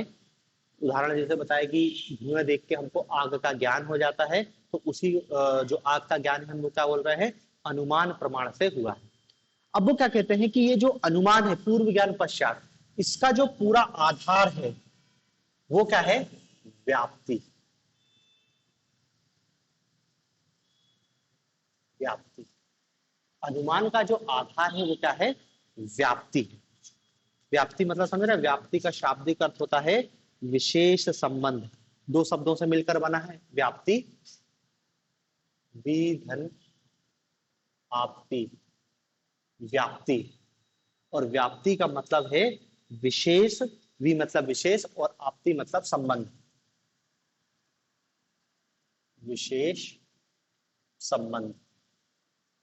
क्या कह रहे हैं कि अनुमान का आधार है व्याप्ति। व्याप्ति मतलब विशेष संबंध। कहना क्या चाह रहे हैं विशेष संबंध से, देखो जैसे हमने एक उदाहरण दिया कि किसी, मतलब जैसे ये पर्वत है, इस पर्वत से क्या है, धुआं निकल रहा है, ये धुआं निकल रहा है। यहाँ पे हम खड़े हैं तो हमको क्या है, आग का ज्ञान हो गया। इस धुएं रूपी पर्वत को देखकर या पर्वत से उठते धुओं को देखकर हमने वहां पर आग के ज्ञान की प्राप्ति कर ली। तो ये आग और धुएं के बीच एक विशेष संबंध है। भाई विशेष संबंध मतलब क्या होता है, आपने जहां कहीं भी आग देखी है वहां धुआं देखा, या जहां कहीं भी धुआं देखा है वहां पर आग देखी है, तभी तो आपने एक विशेष संबंध ड्रॉ कर लिया, कंक्लूजन ड्रॉ कर लिया है। एक कंक्लूजन, और भी बहुत सारी चीजें होती है जीवन में, अब उनने लेकिन धुएं और आग का उदाहरण दिया है। हम और उदाहरण से भी समझ सकते हैं कि हम एक घटना को देखकर दूसरी चीज का सहज अनुमान लगा लेते हैं। एक घटना को देखकर दूसरी घटना का सहज अनुमान लगा लेते हैं। जैसे उन्होंने कहा कि गाड़ी से जा रहे हैं, वहां से लोग सब पलट के चले आ रहे हैं, वापस आ रहे हैं, तो पूछोगे क्या हो गया, तो उन्होंने कहा कि आगे हेलमेट की चेकिंग चल रही है, अब वापस आ गए। या उनसे नहीं पूछोगे तो भी अंदाजा लगा लोगे कि सब लौट के आ रहे हैं, मतलब आगे कुछ गड़बड़ है, जाने की जरूरत नहीं। तो ये एक विशेष संबंध है ना कि भाई सड़क इधर जा रही है, हर व्यक्ति इधर जा रहा है, अचानक से व्यक्ति टर्न हो रहा है, तो एक विशेष संबंध है इसमें कि व्यक्ति को आगे ही जाना चाहिए लेकिन लौट के आ रहा है, आगे रोड बंद है, आगे चेकिंग चल रही है, ऐसा कुछ आपने अनुमान लगा लिया। तो यही कह रहे हैं वो विशेष संबंध, कि जब हम दो घटनाओं के बीच कोई विशेष संबंध को समझ लेते हैं तब हम अनुमान कर पाते हैं किसी भी चीज का। और यहां पर विशेष संबंध में वो दो उदाहरण काय का दे रहे हैं, आग और धुएं का। तो ये धुएं के लिए वो शब्द यूज करते हैं हेतु, और आग के लिए शब्द यूज करते हैं साध। हेतु और साध के मध्य का विशेष संबंधी अनुमान की प्राप्ति है। ठीक है ना। तो देखो यहां पर अनुमान को प्रभावित, अनुमान को प्रमाणिकता का खंडन करते समय वो व्याप्ति को खंडित करते हैं और क्या बोलते हैं कि व्याप्ति के लिए हेतु और साध्य के मध्य, ये हेतु और ये साध, इन दोनों के मध्य जो संबंध है वो कैसा होना चाहिए, नियत होना चाहिए। नियत जो मतलब हमेशा स्थिर रहे, सार्वभौम होना चाहिए, सार्वभौम होना चाहिए। हेतु और साध्य के मध्य संबंध नियत, सार्वभौमिक, अनुपाधिक, अव्यभिचारी संबंध होना चाहिए। नियत, सार्वभौमिक, अव्यभिचारी मतलब जिसका कोई खंडन ना हो, सार्वभौमिक, अनुपाधिक, इस टाइप का संबंध हो तब हम व्याप्ति की स्थापना करते हैं। मतलब कहना क्या चाह रहे हैं कि आपने धुएं और आग के बीच के जो संबंधों को हमेशा देखा हो, सार्वभौमिक रूप से देखा हो कि यदि कहीं आग है तो धुआं होगा ही होगा, या यदि कहीं धुआं है तो आग होगी होगी। ये हम कब बोल सकते हैं, जब हमने आग और धुएं के पूरे संबंधों का प्रत्यक्ष कर लिया हो, पूरी दुनिया में आग और धुएं के संबंधों को अच्छे से समझ लिया हो, अच्छे से देख लिया हो, और उसके बाद हम ये साबित कर देते हैं कि इन दोनों के बीच विशेष संबंध है, तब अनुमान हमारा सही होगा। मतलब देखो अनुमान को सही साबित करने के लिए हमको क्या है, व्याप्ति को साबित करना पड़ेगा। व्याप्ति मतलब विशेष संबंध, कि हम जो दो चीजों में अनुमान लगा रहे हैं कि आप सुबह उठते हो और देखते हो कि बाहर गीला है, तो आपने अंदाजा लगा लिया कि बाहर रात को पानी गिरा था। लेकिन चारवाक क्या, देखो आपने अंदाजा कैसे लगाया, विशेष संबंध, बाहर गीला होने और पानी गिरने में आपने एक विशेष संबंध देखा है। आपने हमेशा देखा कि जब भी बाहर गीला हुआ है पानी गिरा है, आप बचपन से देख रहे हैं कि बाहर गीला है मतलब पानी गिरा है, बाहर गीला है मतलब पानी गिरा है, तो आपने एक अनुमान लगा लिया कि बाहर गीला है मतलब पानी गिरा है। लेकिन चारवाक क्या कह रहे हैं कि ये जो आपने विशेष संबंध को ड्रॉ किया है ये कैसा होना चाहिए, नियत, सार्वभौमिक, अनुपातिक। मतलब आपने हमेशा, आज भूत भविष्य वर्तमान सब जगह हमेशा ऐसा ही हुआ है कि जब बाहर पानी गिरा है तभी गीला हुआ। हो सकता है कि पाइपलाइन लीकेज हो गई हो कहीं से इसलिए पानी भरा गया हो, ये भी तो हो सकता है। या टैंकर निकला हो, टैंकर लीकेज हो, उसका पूरा पानी गिर गया हो, तो बाहर जब आपने उठ के देखा तो सब गीला था। तो समस्या क्या है, चारवाक यही कह रहे हैं कि विशेष संबंध दो के बीच आप तब स्थापित कर सकते हो जबकि आपने सब कुछ उसको बिल्कुल फिक्स कर लिया। और चारवाक कह रहे हैं कि यह व्याप्ति विशेष संबंध कभी फिक्स नहीं हो सकता, ये बहुत जटिल बात है। ठीक है ना। तो देखो हमको आंसर में क्या है, शाब्दिक अर्थ हम प्रमाण कर रहे हैं। शाब्दिक अर्थ में हमने क्या बताया कि अनुमान, अनुमान का शाब्दिक अर्थ बताया, फिर शाब्दिक अर्थ बताने के बाद क्या बताया कि अनुमान का आधारित क्या है, व्याप्ति है, विशेष संबंध। फिर व्याप्ति को बताया कि विशेष संबंध क्या होता है, कि हेतु और साध्य के मध्य हमारा जो विशेष संबंध है उसी के आधार पर हम अनुमान की व्याख्या करते हैं। ठीक है ना। अब इसके बाद चारवाक क्या करेंगे इस व्याप्ति को बोलेंगे कि सिद्ध नहीं कर सकते आप कैसे भी करके। इस व्याप्ति संबंध को सिद्ध नहीं कर सकते कैसे भी करके। सवाल है कि कैसे सिद्ध नहीं कर सकते, तो अब चार्वाक इस व्याप्ति संबंध का खंडन करेंगे। क्या बोलेंगे कि व्याप्ति को हम प्रत्यक्ष से भी सिद्ध नहीं कर सकते, प्रत्यक्ष से नहीं। ये जो विशेष संबंध है, मतलब देखो अनुमान का खंडन कर रहे हैं, अनुमान के खंडन के क्रम में उन्होंने व्याप्ति की व्याख्या करी, व्याप्ति का खंडन किया। व्याप्ति की अब वो बता रहे हैं कि विशेष संबंध है, उसको हम किसी भी दृष्टि से सिद्ध नहीं कर सकते हैं। और सबसे पहले क्या बोलते हैं कि हम व्याप्ति को प्रत्यक्ष के माध्यम से भी सिद्ध नहीं कर सकते। क्यों? क्योंकि यदि हम प्रत्यक्ष से सिद्ध करेंगे तो हमको दूसरी समस्या पैदा हो जाएगी। यदि अनुमान प्रमाण का संबंध प्रत्यक्ष से करेंगे तो क्या होगा, प्रत्यक्ष से करने पर, मतलब देखो आपको ये शब्द लिखना है, अवैध सामान्यीकरण की समस्या उत्पन्न होगी। अवैध सामान्यीकरण, अवैध सामान्यीकरण, अवैध सामान्यीकरण की समस्या उत्पन्न होगी। अब सवाल यह है कि अवैध सामान्यीकरण क्या है? हमने तो ऐसा कभी शब्द ही नहीं सुना कि अवैध सामान्यीकरण। तो देखो हम क्या कह रहे हैं कि व्याप्ति की संबंध प्रत्यक्ष से कर रहे हैं, मतलब आग और धुएं के बीच हमने जो विशेष संबंध बनाया है उसका ज्ञान हमको प्रत्यक्ष से हुआ है। मतलब जब जब हमने दुनिया में आग देखी और धुआं देखा, दोनों में एक ऐसा संबंध देख लिया कि जहां पर आग है वहां पर धुआं है और जहां पर धुआं है वहां पर आग है। चार्वाक कह रहे हैं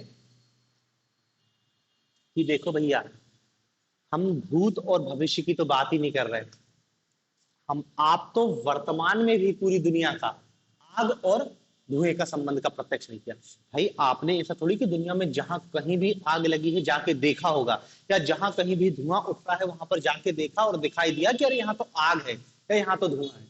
क्योंकि देखो धुआं का संबंध तो ये, आपकी लकड़ी कितनी गीली, लकड़ी जला रहे हो। आगे तो आजकल ऐसी भी है कि बिना धुएं के, अच्छा यदि आपका कोल, अच्छा आपका यदि ईंधन है तो बिना धुएं के आग जनरेट कर देगा।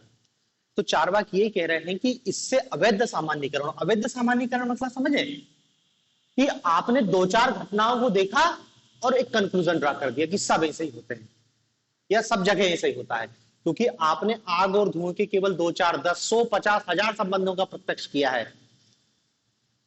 दुनिया में तो लाखों जगह आग लगी है, भूतकाल में भी लगी है, भविष्य काल में भी लगी है, तो आप सबका प्रत्यक्ष कर ही नहीं सकते, चाह के भी नहीं कर सकते। तो जब सबका आप प्रत्यक्ष नहीं कर रहे हो तो आप कुछ प्रत्यक्षों के आधार पर एक कंक्लूजन ड्रा कर दे रहे हो कि जहां जहां आगे वहां वहां धुआं है, अनुमान। तो इससे क्या दोष पैदा हो रहा है, अवैध सामान्यीकरण का। मतलब हमको देखो यही शब्द यूज करना है, अवैध सामान्यीकरण। 2-4 को देख के एक कंक्लूजन ड्रा कर दिया जो सब पे लागू कर दिया, अवैध सामान्यीकरण। तो देखो अनुमान प्रमाण के खंडन में उन्होंने क्या बोला कि प्रत्यक्ष से हम अनुमान की सिद्धि नहीं कर सकते।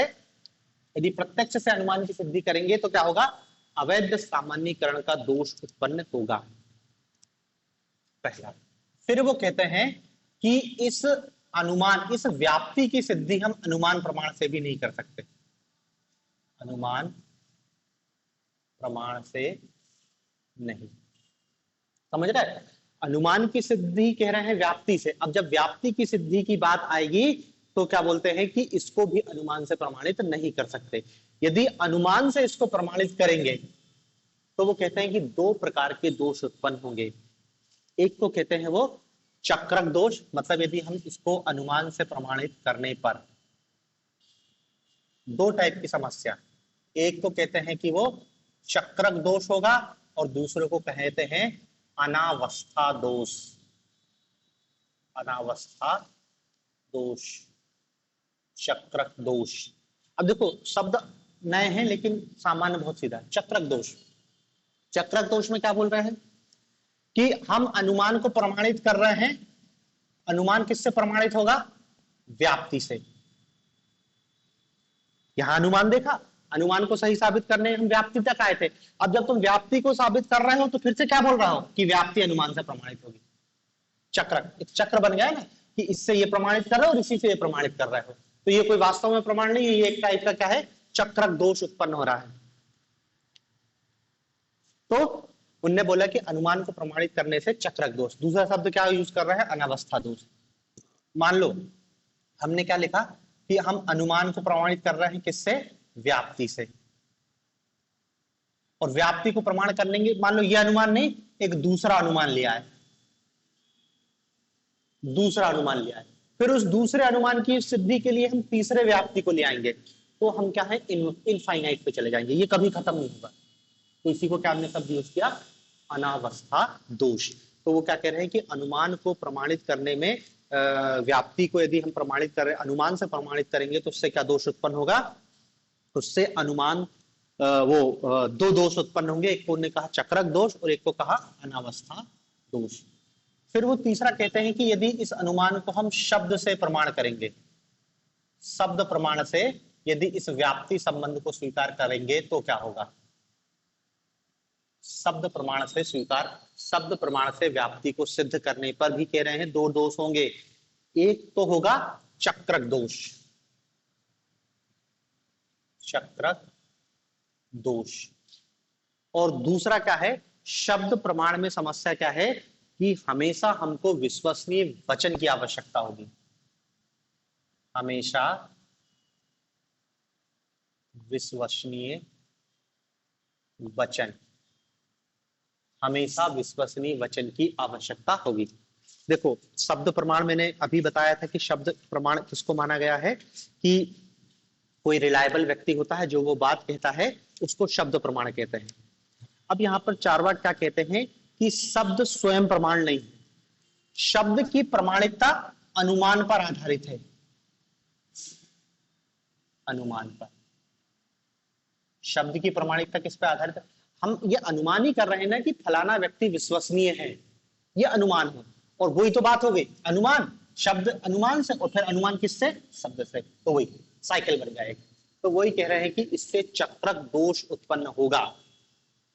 और दूसरी बात क्या है कि हमको शब्द प्रमाण को मानने पर हमेशा विश्वसनीय व्यक्ति की आवश्यकता होगी, और हमेशा हम विश्वसनीय व्यक्ति कहां से लेकर आएंगे, मतलब हमको हमेशा विश्वसनीय व्यक्ति की आवश्यकता होगी, और हमेशा विश्वसनीय व्यक्ति कहां से लाएंगे, एक तो विश्वसनीय फलाना व्यक्ति विश्वसनीय है, ये खुद एक अनुमान प्रमाण पर आधारित है, और हमेशा हम विश्वसनीय व्यक्ति नहीं ला सकते, इसलिए हमको शब्द प्रमाण से भी हम अनुमान की सिद्धि नहीं कर सकते। चौथा वो कहते हैं इस अनुमान की या इस व्याप्ति की सिद्धि हम कारणता सिद्धांत से भी नहीं कर सकते, कारणता सिद्धांत से नहीं। यदि कारणता सिद्धांत से कर देंगे तो क्या उत्पन्न हो जाएगा, कारणता सिद्धांत करने, कारणता सिद्धांत से अनुमान की या व्याप्ति की सिद्धि करने से चक्रक दोष की उत्पत्ति, यहां पे भी क्या होगा, चक्रक दोष, यहां पे भी क्या उत्पन्न हो रहा है, चक्रक दोष। चक्रक दोष कैसे, देखो कारणता संबंध, कारणता संबंध क्या है, कार्य होता है और उसका एक कारण होता है, कार्य घटना हो गई तो उसका कारण है कि आपने आग देखी और आग या धुआं देखा तो धुआं का कारण क्या बता दिया, आग लगी है, इसी कारण धुआं उठा है। तो आग और धुएं के बीच अपने आप एक कारणता संबंध है, आग का कारण धुआं, धुआं का कारण आग, ये हो गया ना भाई, आपने धुआं देखा, धुआं का कारण क्या बताया, आग, और आग का कारण आप धुआं बता दो, तो हो गया ना चक्रक दोष, ये इस पर और ये इस पर। तो यदि आप कारणता सिद्धांत से भी इस व्याप्ति को सिद्ध करोगे तो चक्रक दोष की उत्पत्ति होगी। और पांचवा वो कहते हैं इसको सामान्य गत भी सिद्ध नहीं किया जा सकता, सामान्य गत भी नहीं, अनुमान या व्याप्ति की सिद्धि सामान्य गत भी नहीं की जा सकती। सामान्य गत मतलब क्या होता है कि आपने आग और धुएं के सभी सामान्य संबंधों का प्रत्यक्ष कर लिया है, या हम ये मान के चल रहे हैं कि आग और धुआं, आग और धुआं इनके बीच जो संबंध है एक जनरलाइज्ड वे में स्वीकार कर लिया गया है, कोई इनका प्रत्यक्ष कर लिया गया है, या ये मान लिया गया है कि जहां पर आग होगी वहां पर धुआं। बहुत सारी चीजें हम मान के चल लेते हैं ना कि सामान्य चीज जीवन में स्वीकार कर ली गई कि जहां आग होगा वहां धुआं होगा, जहां धुआं होगा वहां पर आग होगी। यदि ऐसा करेंगे अपन तो इससे क्या स्थिति होगी, इसको वो कहते हैं कि इससे आत्माश्रय दोष की उत्पत्ति होगी। चक्रक दोष मान लो, आत्माश्रय दोष मान लो, आपने उसको मान लिया है, जिसको सिद्ध करना था उसी को मान लिया है। आत्माश्रय दोष जिसको सिद्ध करना था उसी को मान लिया है, तो वो यही कहते हैं कि इससे क्या है, आत्माश्रय दोष की स्थिति उत्पन्न हो सकती है। क्यों? क्योंकि हम आग और धुएं के संबंधों के बीच एक सामान्य कंक्लूजन ड्रा नहीं कर सकते। ठीक है ना। तो देखो इस रूप में हम एक चारवाक की ज्ञान मीमांसा में देख रहे हैं कि चारवाक ने व्याप्ति की सिद्धि के लिए अन्य प्रमाणों को लेके आया और क्या बोला है कि व्याप्ति की सिद्धि किसी भी तरीके से नहीं की जा सकती, और चूंकि व्याप्ति की सिद्धि हम किसी भी तरीके से नहीं कर सकते, व्याप्ति अनुमान, अनुमान का आधारित व्याप्ति है और व्याप्ति ही सिद्ध नहीं कर रहा है, इसका मतलब अनुमान भी प्रमाण नहीं है। अनुमान को प्रमाण मानेंगे तो समस्या हो जाएगी। वो कहते हैं कि अनुमान एक मनोवैज्ञानिक प्रक्रिया है जिसमें अभ्रांतता, निश्चितता और अनिवार्यता नहीं होती है, केवल हमारे एक मन का वहम टाइप का मनोवैज्ञानिक प्रक्रिया कह रहे हैं। ठीक है ना। कह रहे हैं कि अनुमान से कभी भी हमको विश्वसनीय और अभ्रांत ज्ञान प्राप्त नहीं हो सकता। तो देखो ये चारवाक की ज्ञान मीमांसा का एक पक्ष है अनुमान प्रमाण का खंडन। अभी अन्य प्रमाणों का खंडन उन्होंने नहीं किया है, अभी केवल अनुमान प्रमाण का खंडन किया। अन्य प्रमाणों का खंडन भी वो करेंगे, तब उनकी ज्ञान मीमांसा कंप्लीट होगी। तो यहाँ पर देखो इस चारवाक की जो ज्ञान मीमांसा है, इसको मैं फिर से रिपीट कर रहा हूं थोड़ा सा, आपको अपने आंसर में इसी फ्लो को ले जाना है, इसी क्रम में आंसर लिखना है। उनने पूछा चारवाक की ज्ञान मीमांसा, तो बताएंगे कि चारवाक अपने ज्ञान मीमांसा विचारों में प्रत्यक्ष को एकमात्र प्रमाण स्वीकार करते हैं और प्रत्यक्ष को एकमात्र प्रमाण स्वीकार करने के साथ साथ अनुमान आदि अन्य प्रमाणों का खंडन करते हैं। ठीक है। फिर आप बताओगे प्रत्यक्ष का अर्थ, मतलब बता रहा हूं आपके आंसर का स्टेप बाय स्टेप। पहला इंट्रोडक्शन यही है कि प्रत्यक्ष को स्वीकार किया, फिर बताया आपने कि प्रत्यक्ष का अर्थ क्या है। तो प्रत्यक्ष के दो अर्थ होते हैं, संकीर्ण अर्थ और एक विस्तृत अर्थ। संकीर्ण अर्थ मतलब आंखों के सामने, और विस्तृत अर्थ मतलब व्यापक अर्थ मतलब पंच ज्ञानेंद्रियों से जो प्राप्त ज्ञान। चारवाक प्रत्यक्ष के व्यापक अर्थ को स्वीकार करते हैं और कहते हैं कि वस्तु, जब इंद्रियों का वस्तु के साथ सन्निकर्ष होता है तब हमको ज्ञान की प्राप्ति होती है। फिर अगला पॉइंट में क्या बता रहे हैं कि जो प्रत्यक्ष है, प्रत्यक्ष को ही एक प्रमाण, एकमात्र प्रमाण इसलिए माना गया है क्योंकि प्रत्यक्ष से में क्या है, विश्वसनीयता है, अभ्रांतता है, निश्चितता है, इसलिए हम प्रत्यक्ष को एकमात्र प्रमाण स्वीकार कर रहे हैं। और फिर अगले पॉइंट में बताएंगे कि अन्य प्रमाणों का खंडन कर रहे हैं, और अन्य प्रमाणों के खंडन क्रम में सबसे पहले वो अनुमान प्रमाण का खंडन करते हैं। अनुमान प्रमाण का खंडन करने के क्रम में सबसे पहले क्या बोलते हैं, अनुमान का शाब्दिक अर्थ बताते हैं कि अनुमान का शाब्दिक अर्थ क्या है, अनुधनमान मतलब पश्चात ज्ञान। फिर वो बताएंगे कि इस अनुमान का आधार क्या है, अनुमान किस पर आधारित है, व्याप्ति पर आधारित है। फिर व्याप्ति का अर्थ बताएंगे कि व्याप्ति का अर्थ है विशेष संबंध। फिर बोलेंगे कि इस व्याप्ति को किसी भी तरीके से सिद्ध नहीं किया जा सकता। तो पहला पॉइंट प्रत्यक्ष से नहीं, यदि प्रत्यक्ष से करेंगे तो अवैध सामान्यीकरण, अनुमान से भी नहीं, क्यों, क्योंकि इससे चक्रक और अनवस्था दोष उत्पन्न होगा। शब्द से भी नहीं, क्योंकि इससे चक्रक दोष होगा और हमेशा विश्वसनीय हो जरूरी नहीं है। फिर कारणता से भी नहीं, इससे भी चक्रक दोष होगा, और सामान्यगत नहीं, इससे भी। अल्लाह आपको केवल एक एक पॉइंट लिखना है, आपको नहीं बताना चक्रक दोष क्या है, अनवस्था दोष क्या है। आपको तो मैंने समझाने के लिए बता दिया कि चक्रक कैसे हो रहा है, अनवस्था कैसे हो रहा है, आपको बस इतना लिखना है। और फिर आप यहाँ पर बता दोगे कि इस प्रकार अनुमान की या व्याप्ति को किसी भी प्रकार से सिद्ध नहीं किया जा सकता। इस प्रकार जब व्याप्ति सिद्ध नहीं हो सकती तो व्याप्ति पर आधारित अनुमान को भी प्रमाण के रूप में स्वीकार नहीं किया जा सकता। ठीक है ना। अभी ज्ञान मीमांसा खत्म नहीं होगी, अब इसके बाद वो शब्द और अन्य प्रमाणों का खंडन करेंगे। ठीक है। तो इसके बाद हम थोड़ा सा अब इसको कल देखेंगे।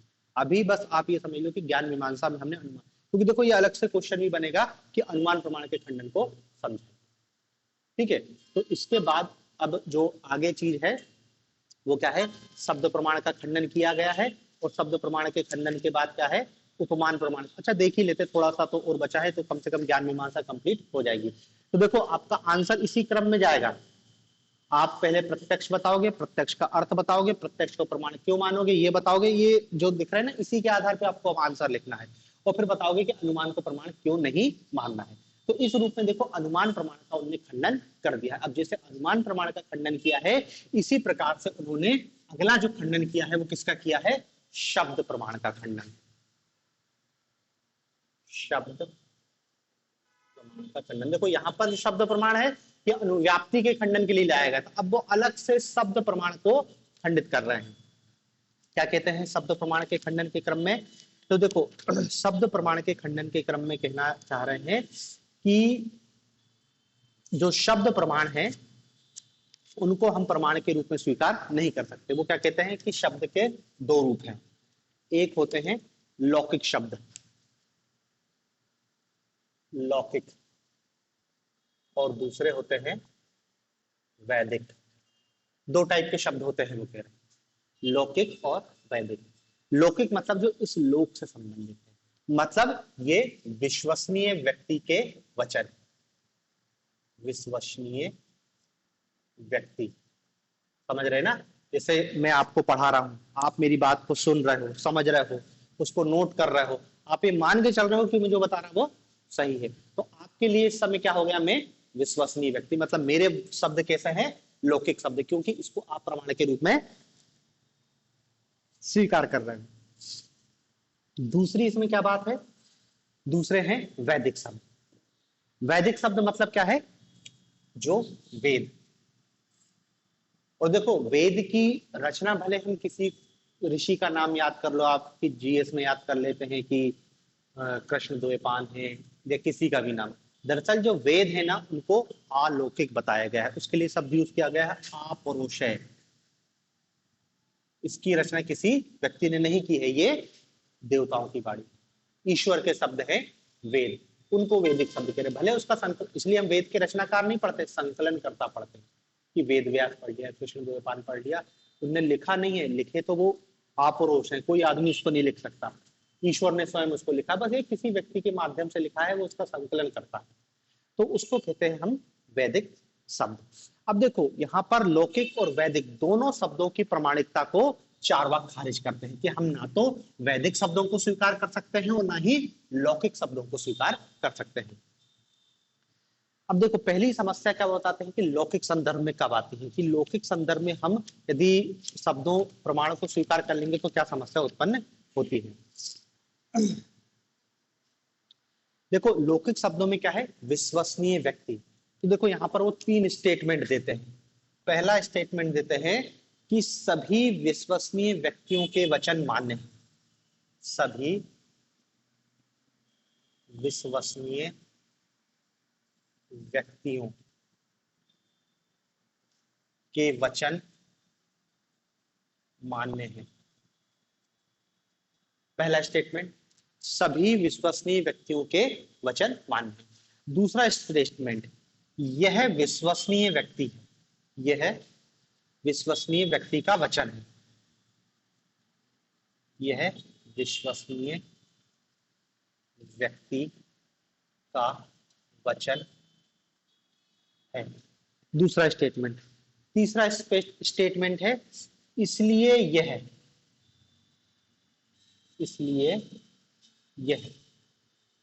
वचन मान्य है, इसलिए यह वचन मान्य है।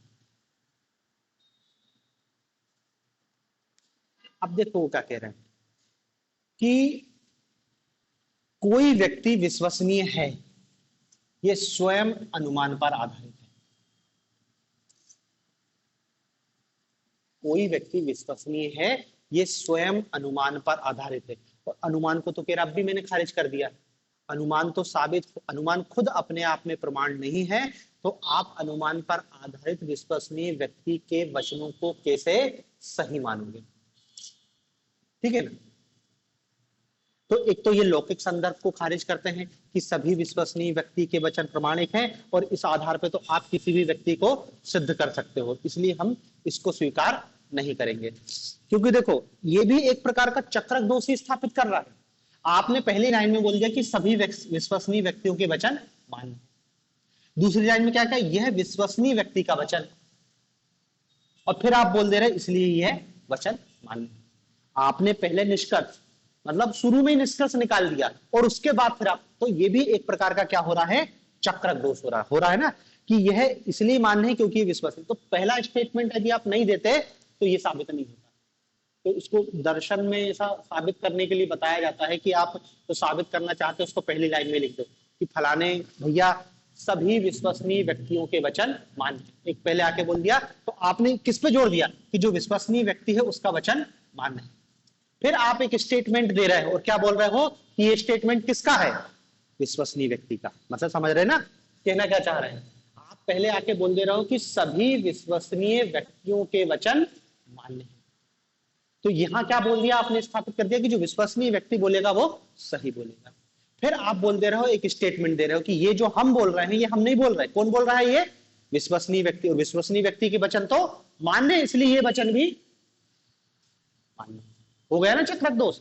यहां पहले ही बोल दिया, यदि आप ये स्टेटमेंट नहीं दोगे तो ये अपने आप साबित नहीं होगा।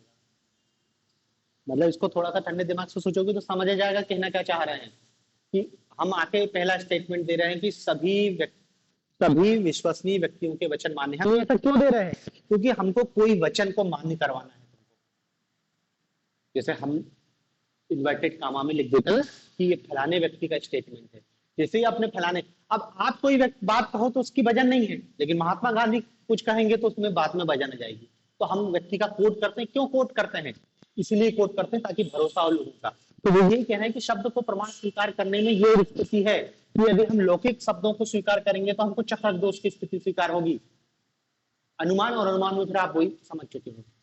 दूसरा वो क्या कहते हैं कि हम वैदिक शब्दों को भी स्वीकार नहीं कर सकते। अब देखो वैदिक शब्दों का तो वो खुल के आलोचना करते हैं। वैदिक शब्दों में तो क्या कहते हैं कि भाई देखो जो वैदिक शब्द है, वेद, तो वो क्या कहते हैं कि वेदों की जो रचना है एक वर्ग विशेष द्वारा की गई है, एक वर्ग विशेष द्वारा की गई है, और एक वर्ग विशेष ने अपनी जीविका निर्वाह के लिए, एक वर्ग विशेष ने अपनी जीविका निर्वाह के लिए वेदों की रचना की है। वेद असत्य, झूठ और इन सब चीजों से भरे हुए, और उनने जो कुछ भी लिखा, एक वर्ग विशेष मतलब ब्राह्मण वर्ग, ब्राह्मण वर्ग ने अपने हितों को साधने के लिए वेदों की रचना की है।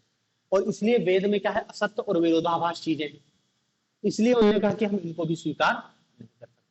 तो देखो ना तो लौकिक शब्दों को स्वीकार कर सकते हैं ना अलौकिक शब्दों को स्वीकार कर सकते हैं, इस रूप में हम शब्द प्रमाण को भी स्वीकार नहीं कर सकते। ठीक है ना। मतलब देखो ये आपको अपने आंसर में नहीं लिखना है, ये जो इतना मैंने बताया केवल आपको कितना लिखना है, इतना लिखना है कि यदि हम लौकिक शब्दों को स्वीकार करेंगे तो दूसरे टाइप की समस्या उत्पन्न हो जाएगी। लौकिक शब्दों में क्या होगा, इसमें होगा आपको चक्रक दोष स्थिति हो जाएगी, और वेदों को स्वीकार करने पर वेद क्या है, एक वर्ग विशेष द्वारा रचे गए हैं, इसमें असत्य, विरोधाभास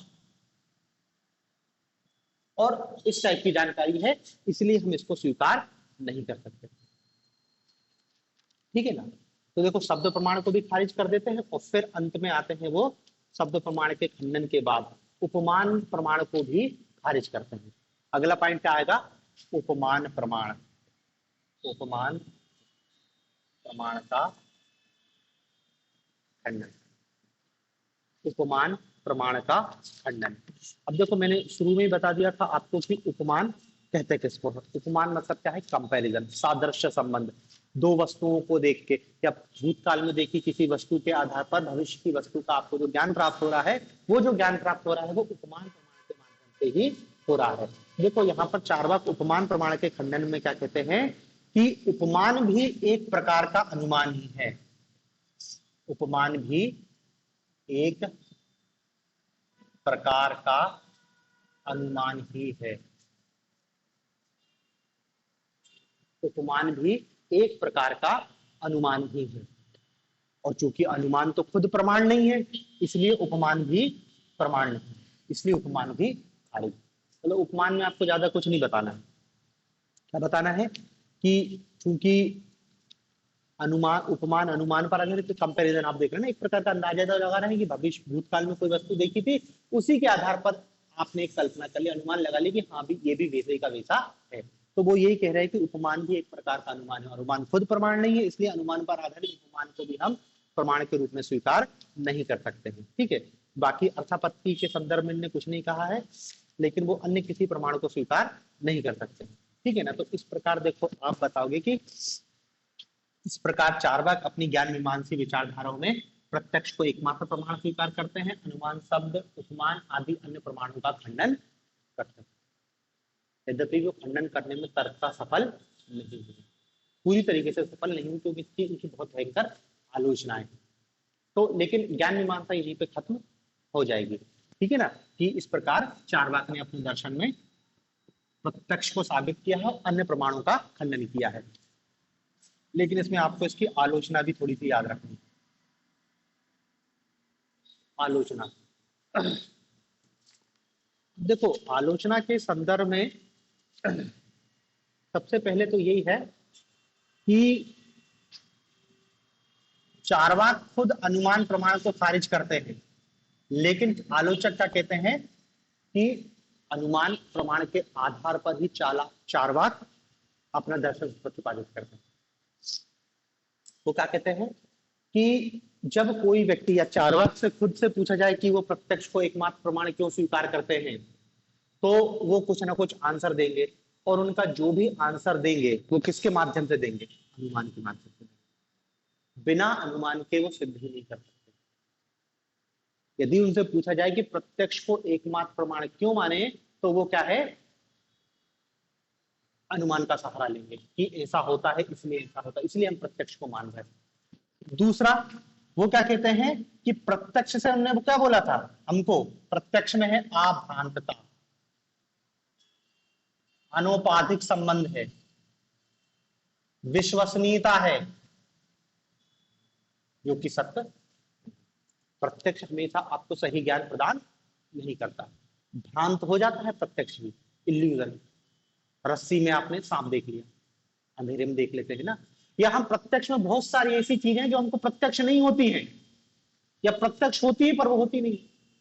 जैसे हमको सूरज पूर्व से उदय होता दिखाई देता है और पश्चिम में अस्त होता, देख रहे हैं, लेकिन क्या वास्तव में सत्य है? नहीं। सूर्य तो ना उदय होता है ना अस्त होता है, लेकिन आपको प्रत्यक्ष तो होता है कि सूर्य उग रहा है और डूब रहा है। अब हो गए ना भ्रांत।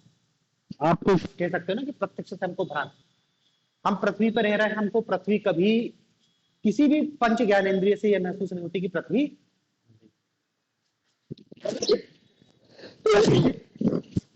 लेकिन घूम तो रही है। तो यही कह रहा है कि प्रत्यक्ष भी हमको कैसा भ्रांत ज्ञान दे देता है। गर्मी में मृगमरीचिका वाली घटना दिखाई देता है ना।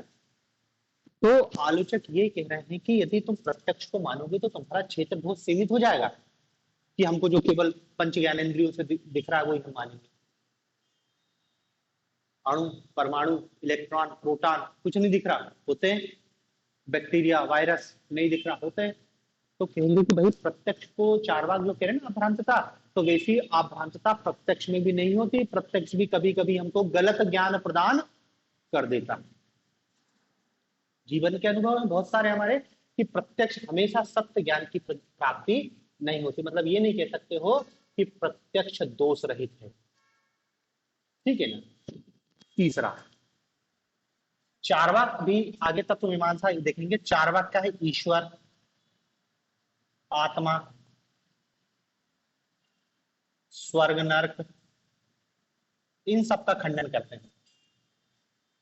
अब चार्वाक से पूछा जाए कि तुम इनका खंडन क्यों कर रहे हो? क्या तुमने ईश्वर को, वो तो कह रहे हैं प्रत्यक्ष। अब जब तुमने इनका प्रत्यक्ष नहीं किया तो तुमने मान लिया कि ये, तो मान ही तो रहे हो। तो यही तो कह रहे हैं कि तुम अनुमान ही कर रहे हो। तुमने ईश्वर को नहीं देखा तो तुमने मान लिया कि वो नहीं है। नहीं देखने से ये साबित थोड़ी होता कि वो नहीं है। भाई तुमको नहीं दिखाई दे रहा तुम्हारी क्योंकि बहुत सारी चीजें नहीं दिखाई दे रही, तो फिर तुम कैसे कहोगे? भाई दिखाई तो तुमको बैक्टीरिया भी नहीं रहा है ना, वायरस भी दिखाई नहीं दे रहा है। हालांकि बात अलग है कि वो सूक्ष्मदर्शी से प्रत्यक्षित हो गया, लेकिन ऐसी बहुत सारी चीजें हैं जो हमको अभी दिखाई नहीं दे रही। ये हवा तो फिर महसूस हो जाती, त्वचा से उसका महसूस होता है, लेकिन केवल इस संदर्भ आप नहीं मान सकते। तो जब चार्वाक ईश्वर आत्मा जैसे विचारों का खंडन करते हैं तो वो स्वयं अनुमान पर ही आधारित है। चौथा, यदि आप अनुमान को नहीं मानोगे तो आपका व्यावहारिक जीवन बहुत कठिन हो जाएगा।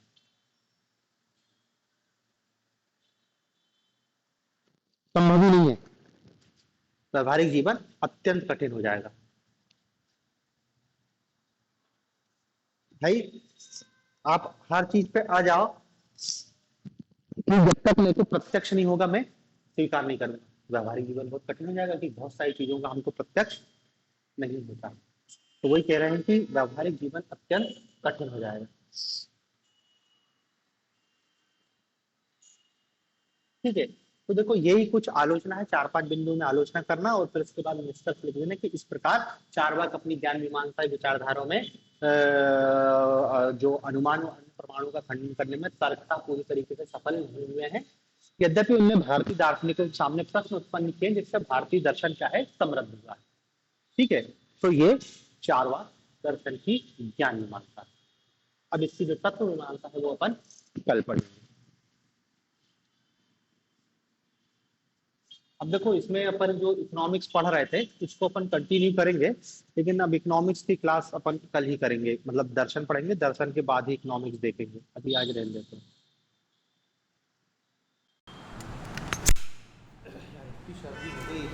हुई पता आधे घंटे में।